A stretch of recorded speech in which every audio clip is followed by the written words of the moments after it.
Okay, welcome to lecture 2.11. As I said, this is really kind of should be the first lecture of session 3, but I'm going to call it a 2.11. And here's what I want to do.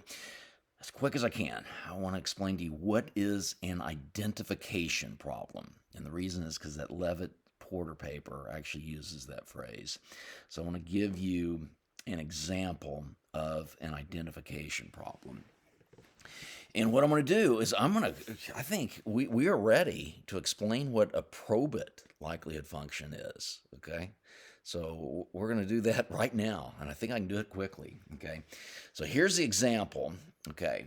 Suppose that the dependent variable, there's two legislators, senators, and dependent variable, how they vote. Y1 equals 1, Y2 equals 0. Let's make it small y. That's the realization. And big Y1, big Y2 is the random variable, how they vote. So one votes yes, one votes no. Okay, let's say this is like a minimum wage vote or something. And so let's say that doesn't really matter, but the liberals are tending to vote yes and the conservatives nay. Okay, so next, what we do in a probit is we say that each legislator, so we're going to call it Y, yes, big Y I star. We sometimes call it a latent variable, is the degree to which legislator I supports the bill. Okay, so yi without a star indicates the dichotomous, whether you vote. What we're going to do is we're going to say underlying that is a latent variable, which is the degree to which I supports the bill. And then we're going to assume that legislator I votes yay if and only if yi star is greater than 0. Okay, so their underlying latent variable, which is the continuous version of their vote, that's their support for that position. If it's greater than 0, they vote yes. Less than 0, they vote no.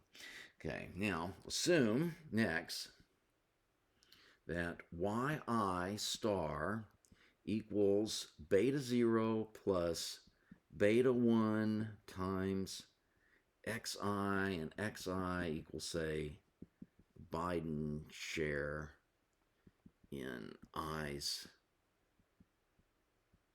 district. Okay, so we can look to see if these are Congress people. We can look to see what was Biden's vote share in that congressman's district. Call that xi. Okay, and plus xi plus epsilon I, or epsilon I equals a random variable. It's our error term, distributed normal 0 sigma squared. Okay. Okay, given that, all right, probability that I votes yay equals probability yi star is greater than 0. Yi star equals this term, which equals probability beta 0 plus beta 1 times xi plus epsilon I is greater than 0.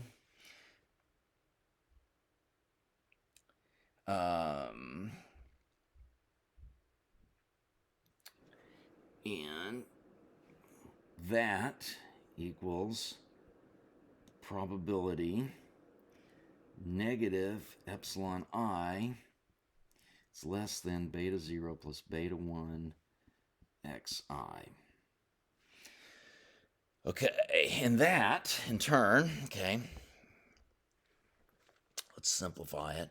So it turns out I'm gonna divide both sides by sigma. So the same thing's got to be true if we divide both sides by sigma. So that equals probability negative epsilon I divided by sigma is less than beta 0 plus beta 1 xi, all divided by sigma. Okay. So how'd I get that? So I just said, by definition, our assumptions, someone votes I if and only if his or her latent support is greater than 0. Okay, that's just what our definitions and assumptions.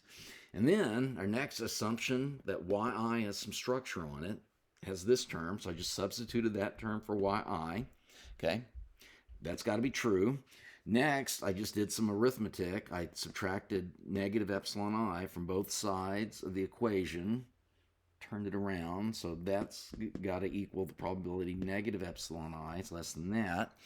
Okay, next, I can always, as long as sigma is not 0, as long as it's positive, actually, I can divide both sides. The less than sign does not change, okay? And we know that this has got to be true. So the probability I vote yay equals this. Okay. All right, now, let me rewrite that on this board. Probability I votes yes equals probability negative epsilon I divided by sigma is less than beta 0 plus beta 1 xi divided by sigma. Okay, all right. Now, epsilon I told you is distributed normal, okay? Now, a normal is symmetric, so it's symmetric about 0, okay? So that means negative epsilon I is also distributed normal, okay? Now, so that means that f of epsilon I is mean of 0. Looks like this. I didn't draw it that well. So, but this is the distribution of negative epsilon I. Now, if we divide it by sigma, okay, all that means is that we've normalized the standard error. So that now epsilon I divided by sigma is a standard normal variable, okay? So negative epsilon I divided by sigma is distributed normal 0, 1. Okay. What's the probability that standard normal variable is less than that term? Well, it's just the area under the curve, where I'm going to call that beta 0 plus beta 1 xi sigma. Okay. That probability is that area. Okay. Now, that means we'd need to integrate the probability density function of a standard normal random variable. Standard normal is 1 over square root of 2 pi e to the negative z squared, I think, divided by 2. Okay, that's the p.d.f of a standard normal random variable. Okay, the c.d.f, the area under that curve, is just the integral of that. So that probability just equals the integral from negative infinity all the way up to beta 0 plus beta 1 xi, all divided by sigma of the p.d.f of a standard normal variable. And sometimes we use the term little phi. Little phi, it's a little phi of z is just this term. Little phi of z dz. Okay. All right, I've written some math. Okay, hopefully you saw that in your undergrad probability classes. you don't really need to know this, except remember this, that a standard convention to talk about the density, or excuse me, the area under the normal curve, we just use capital phi. And we just use to say that that area under the standard normal from negative infinity to this point, beta 0 plus beta 1 and so on, this equals big phi of beta 0 plus beta 1 xi divided by sigma. Okay. Okay, I'm going fast. Okay, hopefully you might want to rewind this tape to see it twice. Okay, but the key is we use this big phi. It turns out this does not have like a closed form solution. To integrate this, you've got to do it numerically, or look it up in a table, or look it up in Excel. By the way, equals normsdist, whatever you put in parentheses, that will give you the value of big phi. In the old days, we had tables in the back of every statistical textbook, which would give you this is the relevant p score. You plug in, this is the z score. You plug in the z, and this will give you p. Okay, that's the values you would have in the table in any good statistics textbook. Now you can plug these into a stat form or use Excel. Remember, equals norm s dist parentheses z, whatever you plug in, 3.0 or 2.5, whatever. Okay. But I'm going to call it phi. Okay.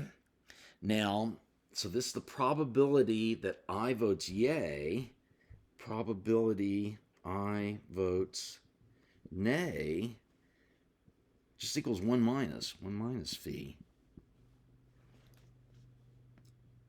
Beta 0 plus beta 1 xi sigma. Okay. All right, now, here's what we can do. I'm going to write the likelihood function. So I told you, what did I say? Legislator 1 votes yay. Legislator 1 voted yay. Legislator 2 voted nay. So here is what I'm going to do. First, let's talk about the independent variables. I said the xi, that's the Biden share. Let's put some numbers on that. Let's say x1 equals 70 and x2 equaled 40. Okay, so our data, so L of our variables, our parameters, beta 0, beta 1, and sigma, just equals probability 1 votes yay times probability 2 votes nay. And this just equals probably 1 votes yay, phi of beta 0 plus beta 1 times x1 times 70 divided by sigma times probability 2 votes nay, 1 minus phi of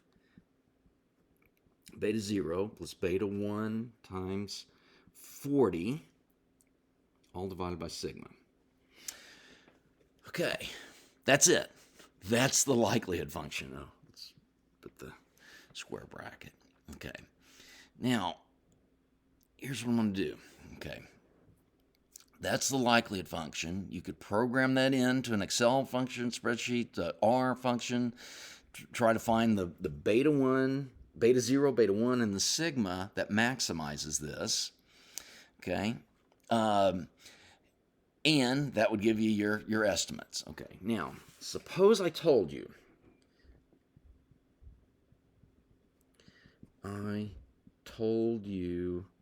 that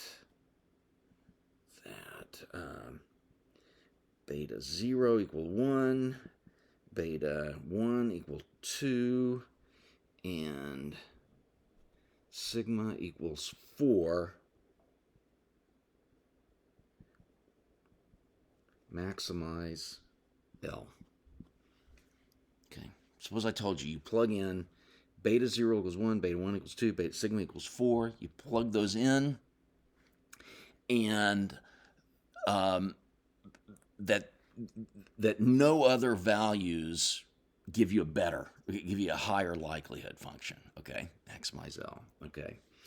What I want to ask you though, are there any other values that would tie, that would do just as well? Are there any other values that would do just as well? Okay. Turns out there are. Let me show you why that's true. Okay. Now, first off, what I'm going to do is I'm going to substitute 1 for beta 0. Okay. So, to it.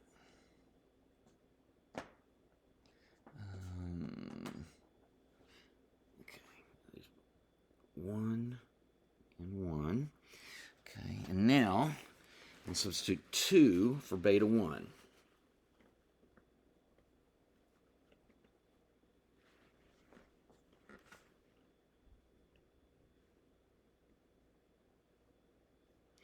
And then I'm going to substitute 4 for sigma.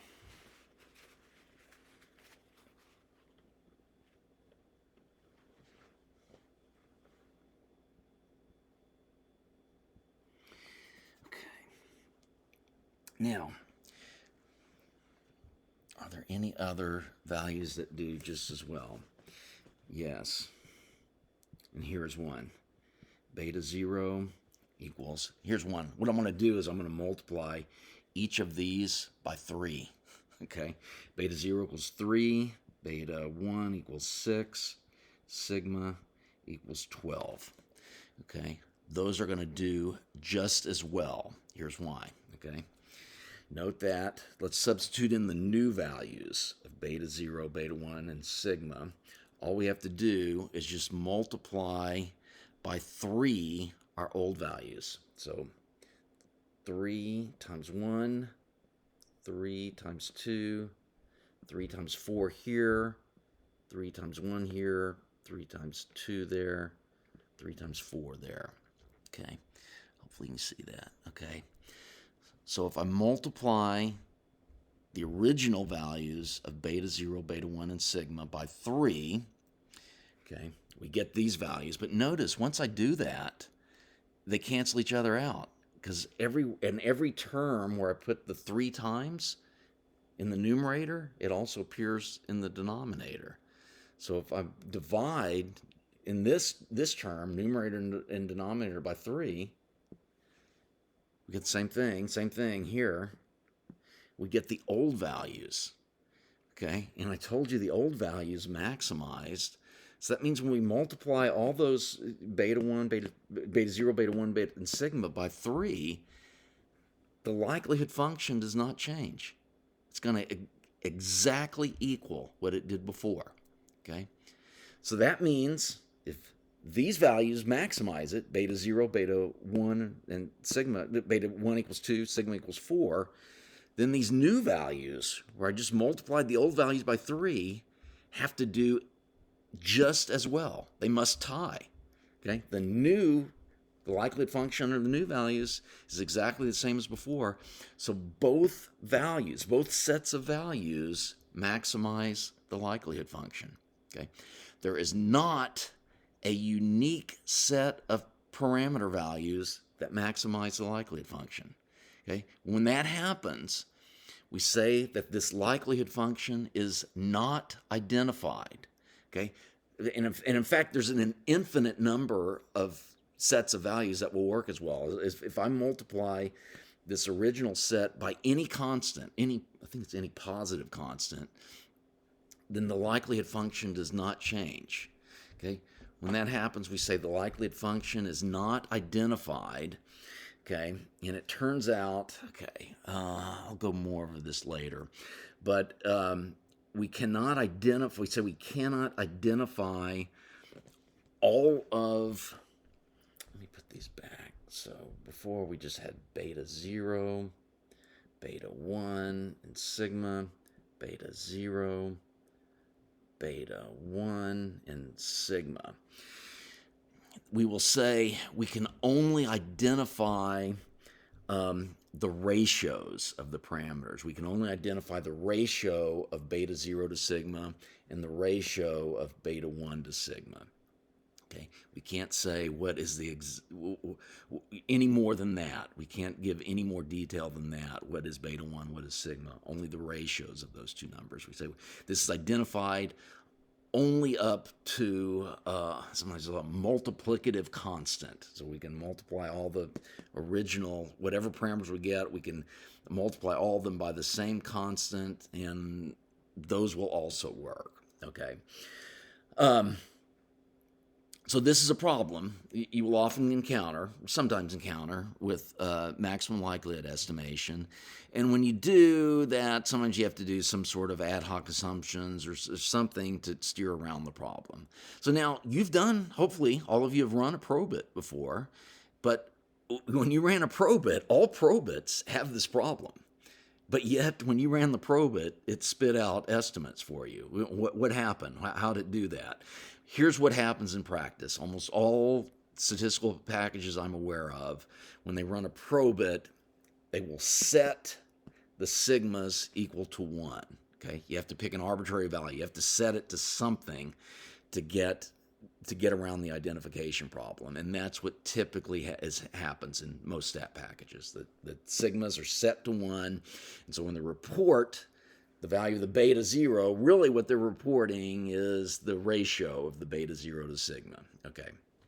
By the way, if you didn't do that, okay, and you tell R or whatever package, maximize that likelihood function, it's going to return back an error. It's going to say, because an infinite number of sets of parameters maximize it, it will say something like error, and it will spit out and not give you the parameters that estimate it. Okay, so hopefully you understand that. So I've talked about an identification problem, okay, and that's when it's a dichotomy. Often you'll hear people talk about identification, or it's not identified very well. I won't use it that way in this course. In this course, either a likelihood function is identified or it's not. This one is not identified. The typical probit is not identified. Now, the Levitt-Porter paper is also going to have an identification problem, and they talk about this, how they have to say all we can identify is the ratio of these two variables, or maybe even the product of these two variables. But whatever the case, they will have that, and it's a very similar problem as occurs in a probit. Okay, so you've seen that?